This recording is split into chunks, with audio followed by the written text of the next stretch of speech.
जय हिंद किसान साथियों, जय हिंद नर्सरी में आपका स्वागत है। आप जब पौधे में खाद वगैरह दें तो आप ये ध्यान रखें कि जिस तरह इस सेव के पौधे में ये जड़ें हैं, इस तरह जड़ को ओपन ना रखें। आप ये देखिए, हमने ये पौधा था जो आप पहले दिखाया, अब इसमें हमने मिट्टी डाल दी है। तो इस तरह आप जड़ों को कवर करके रखें, जिससे पौधा मरने के चांस कम हो जाएंगे और उसमें कोई फंगस वगैरह नहीं लगेगी।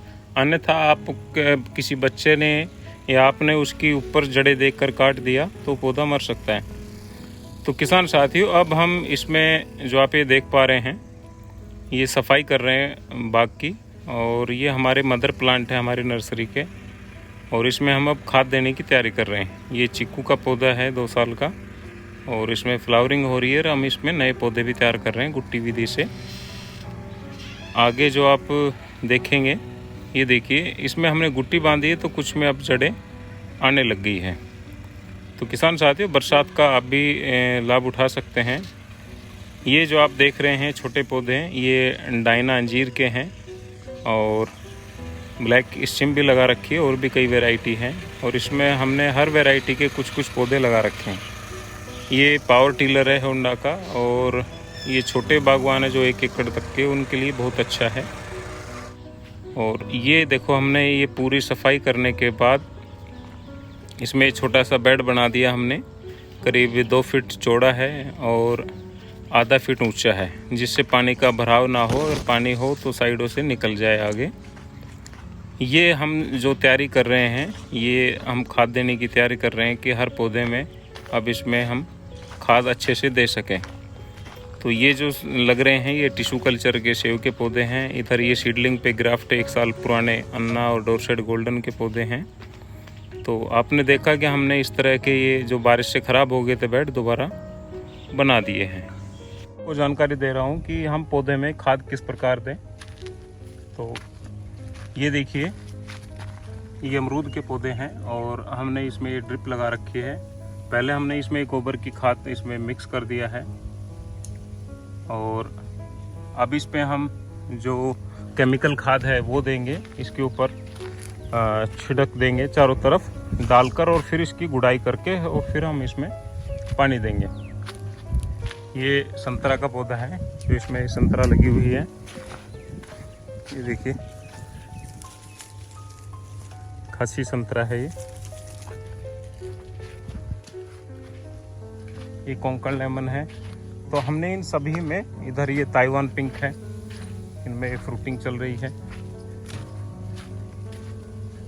इन पौधों के अंदर हमने जून के अंदर बारिश के लगभग हमने खाद दिया था सभी में, लेकिन वो कम मात्रा में दिया था, और फिर अब दोबारा से फिर हम खाद दे रहे हैं, क्योंकि कुछ पौधों पर अभी फूल आ रहे हैं, कुछ पे फल बनने लग गया है। और मेरा क्या है कि नर्सरी का काम है, तो अलग अलग तरह के पौधे हैं, 25 से ज़्यादा प्रकार के अलग अलग किस्में हैं, तो उनका अलग अलग है टाइम खाद देने का भी। तो जनरली मैं 3 बार साल में खाद दे देता हूँ, एक तो फरवरी मार्च में, एक जून में, और एक सितंबर में। तो ज़्यादा खाद सितंबर में देते हैं, जून और सितंबर में। तो किसान साथियों, अब मैं इसको बता रहा हूँ कि जैसे 2 साल का पौधा है, तो हम उसमें जून के अंदर भी इसमें खाद वगैरह दे सकते हैं। जैसे अगर 2 साल का पौधा है तो यूरिया हम करीब 150 ग्राम दें, सिंगल सुपर फास्फेट करीब 250 ग्राम दें, और पोटाश 150 ग्राम। तो इस तरह का मैंने अपना ये डोज बना रखा है। तो ये हर पौधों में जनरली इतना ही देता हूँ मैं, किसी में थोड़ा बहुत कम ज़्यादा भी हो जाता है, वो अलग है। तो अब हम क्या क्या दे रहे हैं फिलहाल, ये है यूरिया, ये जो आप सामने देख रहे हैं, और ये सिंगल सुपर फास्फेट है, जिंक कोटेड वाला, ये देखिए दानेदार। ये पोटास है, ये देखिए मोरेट ऑफ पोटास 60% K2O। और फिर हम दे रहे हैं इसमें कैल्शियम नाइट्रेट, ये इस तरह का होता है, ये दानेदार होता है कैल्शियम नाइट्रेट। फिर इसमें ये सल्फेट दे रहे हैं हम, मैग्नीशियम सल्फेट है, और ये कैल्शियम नाइट्रेट 2 तरह का है, कि विद बोरोन है। दूसरा हम इसमें जिंक सल्फेट है, ये दे रहे हैं, फेरस सल्फेट है, और ये देने के कुछ दिन बाद हम इसमें ये NPK 19-19 जो रखा है, कंपनी आप कोई भी ले सकते हैं, जो भी आपको वहाँ मिल जाए, तो हम 19-19 का और माइक्रो न्यूट्रिएंट का बाद में इस स्प्रे भी करेंगे। तो मैंने जो डोज बताया है मैं उसी के अनुसार दे रहा हूँ, और बाकी ये जो माइक्रो न्यूट्रिएंट है मैं चाह रहा हूँ कि ये 10-10 ग्राम पर पौधे में पहुँच जाए। उसी तरह की मात्रा इनमें सब में मिक्स करके फिर हम पौधों में डलवाएंगे। तो अब हम इसको मिक्स करा रहे हैं, तो इन सभी को एक पे डाल दो बीच में।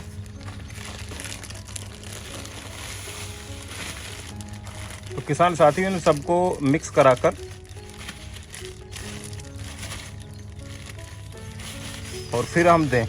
आप ये ध्यान रखें कभी भी यूरिया की मात्रा ज़्यादा ना दें। आप चाहें तो इसको साल में 3 बार दे सकते हैं, तो वो ज़्यादा असर रहेगा। तो कोई भी खाद है अवर ना हो कभी भी, ये ध्यान रखें। आप किसी भी नज़दीकी साइंटिस्ट से या KVK से या जो भी आपको अच्छे से रिकमेंड कर सके, उनको नॉलेज हो, आप उनसे पूछकर ही खाद डालें। क्योंकि केमिकल खाद का एक है कि अगर आपने ज़्यादा डाल दिया तो पौधा जल भी सकता है। तो आप इन चीज़ों का ध्यान रखें। अब ये मिक्स कराएंगे, फिर आपको आगे दिखाएंगे।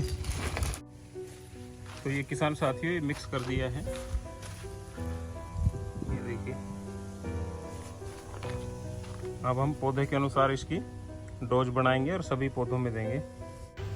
तो किसान साथियों, अब ना हमने ये जो मिक्स किया है, अब हम इनको सभी पौधों पर डाल रहे हैं। तो जो हमने पूर्व में डोज बताई उसके अनुसार पहले गोबर का खाद डाला है सभी में, और अब इसमें ये हम मिक्स करेंगे। और मिक्स करने के बाद हम इसमें अच्छी तरह ये गुड़ाई कर देंगे, ये देखिए। तो किसान साथियों, आप कभी भी खाद को ऊपर ना छोड़े उसको, अन्यथा उसका असर कम हो जाएगा।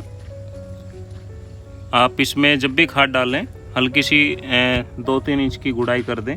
ऐसा ना करें कि आपकी जड़ें ही काट दे पौधे के, ऊपर गुड़ाई कर दे, और ये जिससे ये अच्छी तरह मिक्स हो जाएं। आप ये देख रहे हैं, ये देखिए, ये खाद ऊपर रखा है। अब इसमें हमने ये गुड़ाई कर दी है, और इस तरह आप गुड़ाई करें। आप ध्यान से देख लें, ये इसको थोड़ा पलटी मार के घुमाते रहें, जिससे थोड़ा टर्न होगा तो ये नीचे ऊपर नीचे हो जाएगा और उसमें सभी में खाद लग जाएगा। खाद लगाने के बाद ये सब मिक्स करके हम इसमें ड्रिप से पानी दे देंगे, और पानी हमें एक बार भरपूर अच्छी तरह पानी देना है, जिससे पूरा जो भी हमने खाद डाला वो सारा नम हो जाए और पौधे तक ये खाद धीरे धीरे पहुंच जाए। तो किसान साथियों, आप खाद देते वक्त उसकी डोज का ध्यान रखें। केमिकल खाद है, आप ओवरडोज से बचें, अन्यथा आपका पौधा मर सकता है। किसान साथियों, आप अपनी मिट्टी के अनुसार भी खाद की मात्रा कम या ज़्यादा कर सकते हैं। आपने वीडियो देखा, धन्यवाद। जय हिंद।